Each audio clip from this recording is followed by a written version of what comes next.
The BMF belt is dead, guys. That is it. RIP to the BMF belt. After UFC 326, I've given myself a few days to cool down after what happened on Saturday night. For me, it was obviously Sunday morning. And now we're going to go into UFC 326, of course, the BMF fight and all those crazy things. Plus, apologies to all those who were waiting for my live stream on Saturday night. I ended up having friends over for the fight, so I couldn't live stream and do a fight companion. I promise that will be done at some point. Until then, stay tuned to my channel. I always do videos on every card anyway. And once I'll be able to get kicked off with the fight companions, I will let you guys know. And I'm kind of happy I didn't get that one done. Hello and welcome back to my channel. It's the MMA Girl, Jess. Welcome back to my MMA space where we talk everything combat sports. And today we're going to be talking about UFC 326. As I said in my intro, the BMF belt is dead. Of course, we must be going into Max Holloway versus Charles Oliveira 2. The first time these guys met, Charles Oliveira got injured, so we had no idea how this fight was going to go down. A lot of us had a good idea because we thought that Max would win and reign supreme over all other BMF contenders, but unfortunately that's not what happened. Every person that paid a ticket to go and see UFC 326 in the T-Mobile Arena in Vegas were not expecting that kind of fight. This was a BMF title fight. So as most of us, including myself, would have understood, is that Charles Oliveira was going to go in there with that BMF mentality. This is not a fight for something, you know, like a title belt. This is not a fight for your record. This is not just Max Holloway 2 because we're doing it again. This was a BMF title fight because Max Holloway is the BMF title holder and was the BMF title holder now. And Charles Oliveira is the person that was one of the most ideal candidates to challenge for that belt. Of course, he is a specialist in jiu-jitsu. He is a grappling specialist, but that does not mean that he was going to do that for 5 rounds. But as I said in one of my TikTok videos, the link is down below, I believe that Charles came to win. He did not come to perform.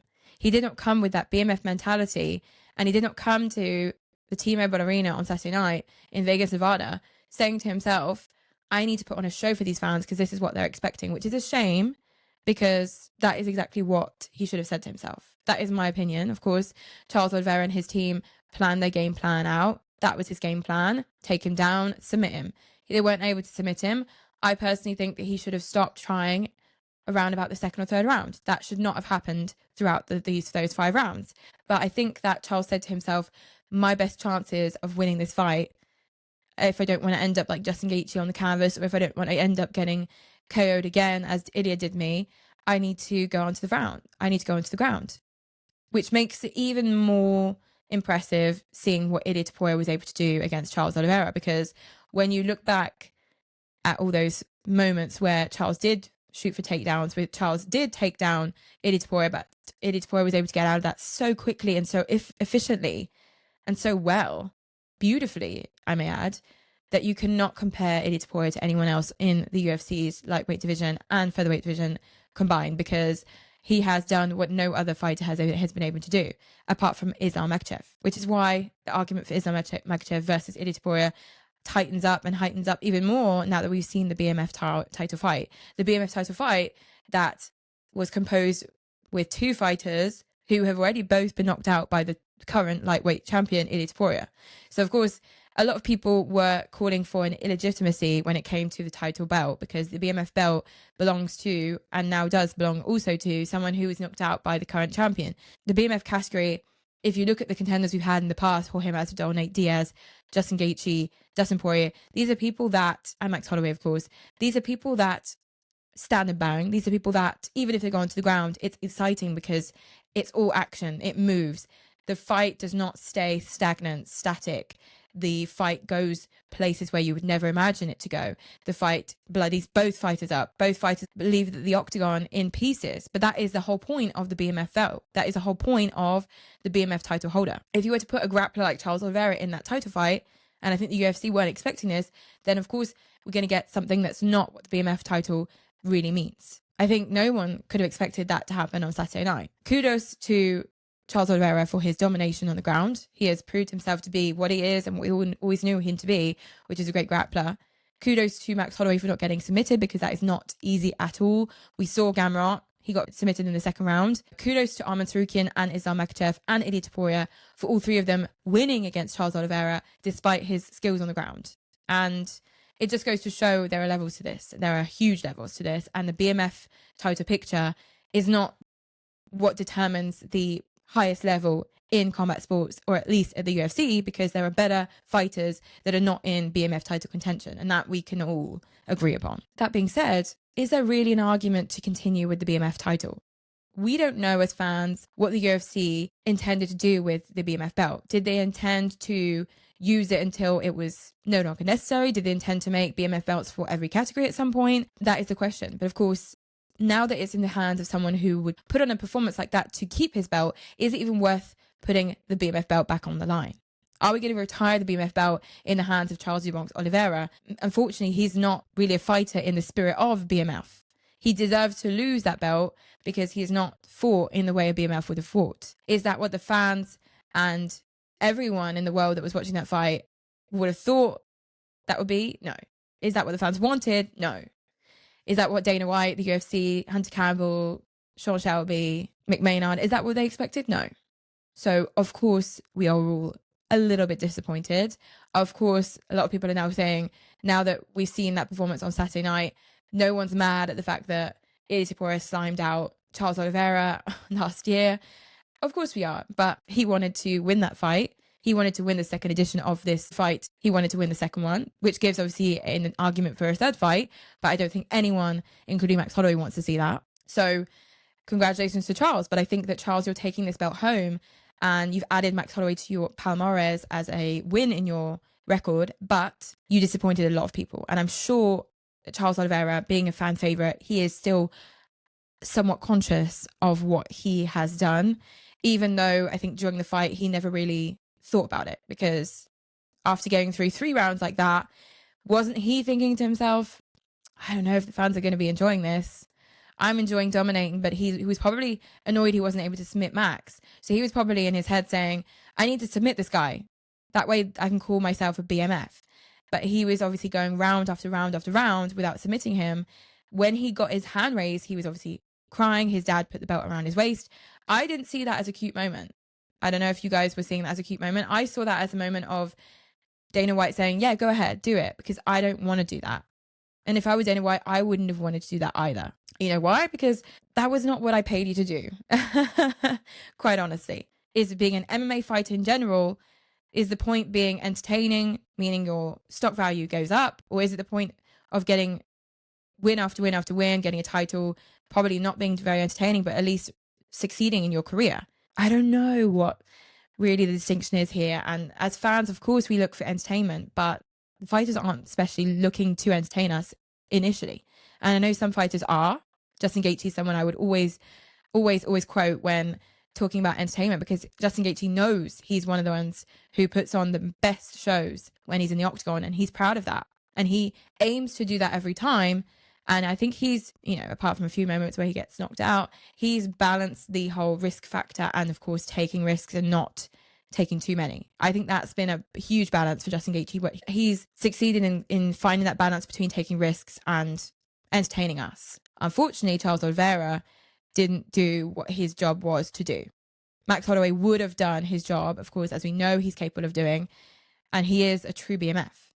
Charles Oliveira is a BMF in his world, but in our world, not so much. Let's go over a few things from the UFC 326 card. First of all, the bonuses. Rodolfo Bellato got a bonus for his first round KO of Luke Fernandez in the first fight of the prelim card. And when I saw the Rodolfo Bellato knockout, I said to myself, that is a great way to start off the early prelims. But it's too early to say he'll get a bonus, because how can the first fight on the early prelims card get a bonus when you've got a high caliber main card coming up, which is completely valid, because in the end we didn't get the main card we expected. So of course the bonuses went to other people on the early prelims and prelims card. Because speaking of which, Alberto Montes, who is coached by the president of Karate Combat, who was obviously present for the fight in his corner, which was great to see. He got his bonus for the second round submission in the fight. They called him Tabtoro or Aptoro because he looks like Ilia Topuria. But now put a name on it. It's Montez. It's Alberto Montez. And he is not a Ilia Topuria lookalike or wannabe. He is Alberto Montez. And remember the name. If you don't know, now you know. So those two were bonuses from the prelims fight card. Next up, we had, of course, Gregory Rodriguez, first round revenge KO on Bruno Ferreira. Great to see Gregory back in the win column with a KO victory over someone that already KO'd him in the same way, as I might add, because if you guys go back to watch the Bruno Ferreira versus Gregory Rodriguez fight, their first fight ended exactly the same way. A nasty knockout in the first round, and Gregory got the same exact knockout in his second bout against Ferreira, and he must be so happy. So he got the bonus, and so did Drew Dober, who got the second round KO over Michael Johnson. Brilliant combination to get that KO victory. And of course, Drew Dober, unfortunately, nourishing the rumors that he only wins against minorities, but that is completely ridiculous. He even had to clear that up with Michael Johnson before the fight because he didn't want that rumor to be continued. But unfortunately, Drew, you're not helping yourself, babe. But I love Drew Dober. I love Michael Johnson. Both guys are studs. And we knew that was going to be an exciting pop of a fight. We knew someone was getting KO'd. I didn't expect Drew Dober to be KOing Michael Johnson. I expected it to be the other way around. But I'm happy nonetheless because Drew Dober is great and he deserves a victory once in a while. So he deserved that. Raul Rosas Jr., one of the only fights on the card that I got right. I say one of. It is the only fight that I got right because I put Bruno Ferreira, I put Michael Johnson, that was my pick. I put Rosas Jr., which was right. I put Reina Dorada and I put Max Holloway. So I got no picks correct apart from Rob Font versus Rojas Jr. I said that this could finish in the late rounds, but either way, the UD was the most likely option and the fight wouldn't be the most entertaining fight. And I was right on that one. So at least in the specifics, I got it right. Caio Borralho winning via UD against RDR. I was not expecting that. Some great combinations from both guys. But initially, when you see the fight in person, when I was watching the fight, I saw Caio Borralho clearly winning that fight. Looking at the stats, which is not what some people like to do, I know, you can tell that the fight itself and the damage done were very important to the judges in deciding who win that fight. Because if you look at the stats, total significant strikes, 57 out of 98 for Caio Borralho, 55 out of 141 attempted for Reina Dorada. So Caio Borralho just beat him by that much in significant strikes, and in total strikes he was beaten by Reina Dorada because Caio Borralho got 71 out of 112 total strikes attempted compared to Reina Dorada's 111 out of 199 total strikes attempted. So takedowns, he got 1 out of 1 takedowns to Caio Borralho, and Reina Dorada got 2 out of 8. So it all depends on obviously what he does with those takedowns, because taking your opponent down does not mean points after points after points. It means ground control, and it means what are you going to do with that? Are you going to try and submit your opponent? Is it worth taking him down? Has it been worth for you? Have you done any damage? He didn't do much damage, so I was still not expecting that. But Reina Dorada getting a bit, I wouldn't say fraud checked, but losing to Caio Borralho, losing to Brandon Allen, and only winning to Robert Whittaker recently. It's kind of concerning for me because not only am I concerned that Robert Whittaker may not be as good as he used to be, so going up to light heavyweight is even scarier for me. The idea of Robert Whittaker against Khalil Roundtree, that makes me scared, but that's his decision. But Reina Dorada, of course, now on a 2-fighting losing streak. Woo! Brendan Allen, then Caio Borralho. What is next for Reina Dorada? And then, of course, we had the main event. What's next for Charles Oliveira and the BMF belt? I think the best option is to feed into the Charles Oliveira versus Dan Hooker feud and get that heating up, because they do tend to hate each other, these two.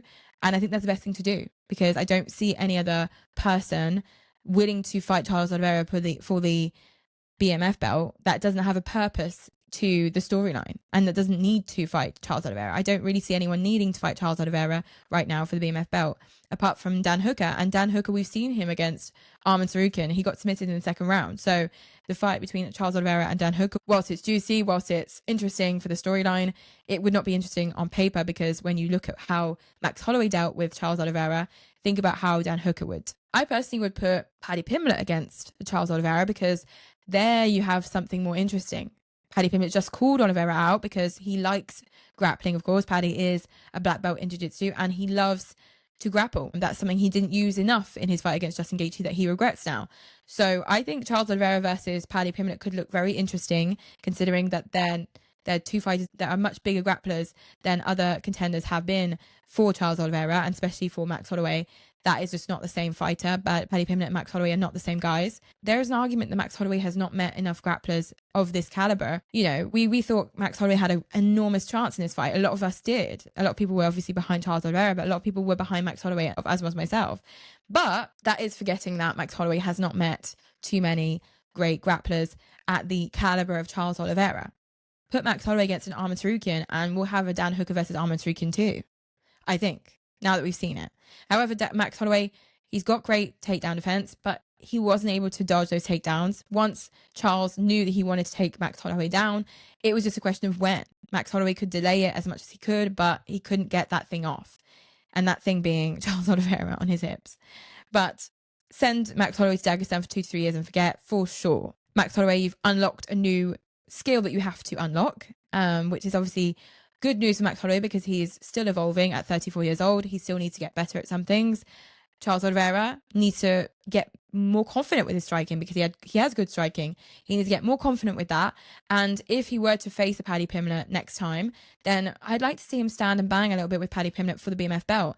And I think that's the best direction we can put Paddy Pimblett in as well, because Paddy Pimblett, having lost against Justin Gaethje now, will not likely see the title picture for a while. So why not put him in another title picture, being the BMF title picture? I would love to see that. Why not bang it into the White House card, because we need some more belts on the line. So why not put Paddy Pimblett versus Charles Oliveira in the White House, or around that International Fight Week kind of time, around, you know, mid-June, start of July sort of thing.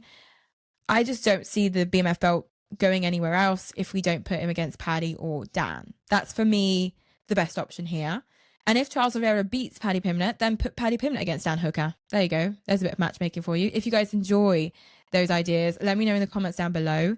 Let me know, of course, what you guys thought of UFC 326. Were you guys disappointed with the main event? I think I know your guys' response already, but let me know what you thought of that. What is next for the winners and losers of this main card at UFC 326? Are you looking forward to the White House card? And if so, tune in for my next video in the next couple of days. Until then, enjoy your fight weeks, guys, and we'll see each other later. Bye.